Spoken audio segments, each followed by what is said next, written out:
Dan Perry, analis urusan internasional dan mantan editor Eropah dan Timur Tengah di Associated Press, serta analis keamanan Jonathan Regev, dengan senang hati kami sambut di studio untuk membahas lebih lanjut. Bapa-bapa, terima kasih banyak telah hadir di studio. Rasanya agak bertentangan untuk membicarakan gencatan senjata ketika kita juga membahas drone peledak, roket dan zona keamanan.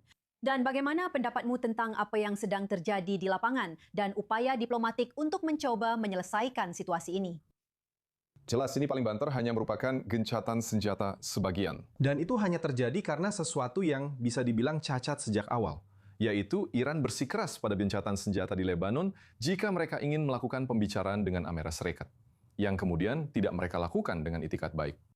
Jadi, apa yang akan dilakukan orang-orang Iran jika gencatan senjata berakhir?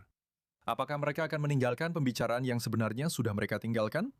Wilayah Iran saat ini memiliki dinamika yang sebagian besar berorientasi pada blokade dan memaksa mereka keluar. Wilayah Lebanon benar-benar berbeda, dan terkait wilayah Lebanon itu sangat membantu dan berguna, tetapi pemerintah Lebanon tampaknya berada di pihak pertama, rasionalitas, kedua, Israel, ketiga, kepentingan Lebanon, yaitu menyingkirkan Hizbullah. Zona penyangga Israel bertujuan untuk mencegah infiltrasi dari Lebanon yang merupakan bahaya besar. Namun itu tidak pernah menjadi hal utama. Hal utama adalah roket, dan roket yang bisa ditembakkan dari wilayah yang lebih utara. Israel tidak berniat untuk menduduki seluruh Lebanon. Lebanon ingin melucuti senjata Hizbullah, tetapi selama 1,5 tahun terakhir, tampaknya telah terbukti bahwa mereka tidak bisa.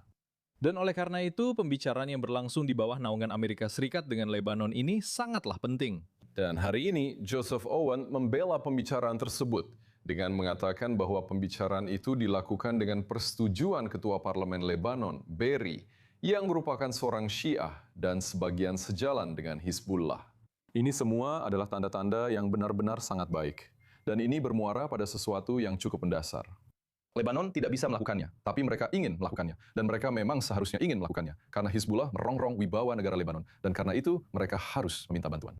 Dan jika mereka tidak ingin bantuan Israel, dan memang Israel juga tidak ingin dipaksa menempatkan pasukan di darat di utara Lebanon, di lembah Bekov, maka harus ada bentuk bantuan lain. Dan tentu saja, kemudian Anda mulai memasuki skenario yang tampaknya tidak mungkin, seperti orang Eropa, atau orang Amerika, atau orang Suria. Dan ada banyak ketegangan di Lebanon tentang kemungkinan keterlibatan orang Suria.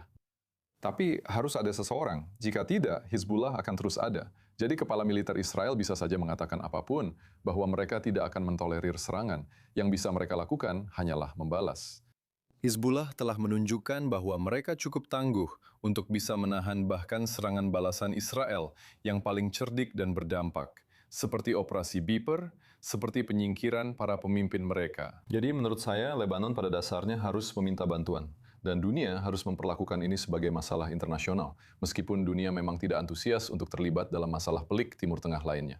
Hizbullah bisa dikalahkan, mengingat perubahan beberapa tahun terakhir, mengingat mereka tidak lagi memiliki koridor pasokan senjata dari Iran melalui Suria.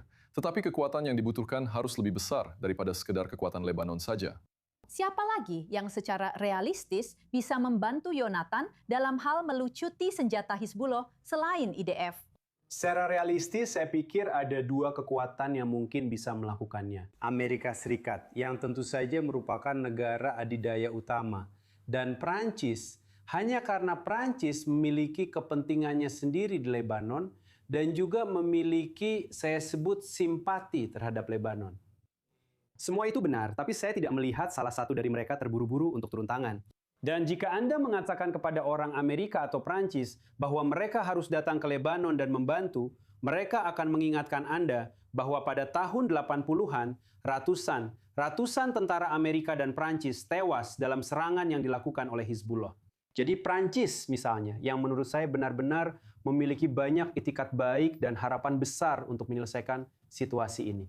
Untuk menyingkirkan Hizbullah, saya rasa mereka jauh lebih nyaman duduk di Paris dan mengatakan bahwa Hizbullah harus dilucuti senjatanya dan Israel sebaiknya tidak melancarkan serangan di Lebanon.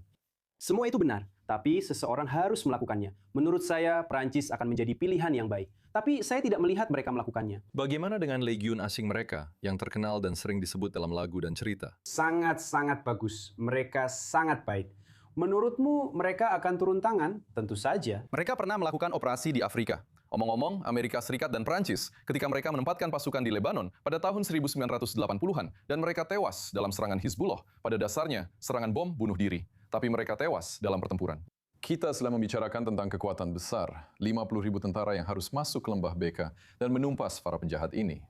Dan itu adalah skenario yang berbeda dari apa yang pernah disetujui oleh Barat dan Lebanon.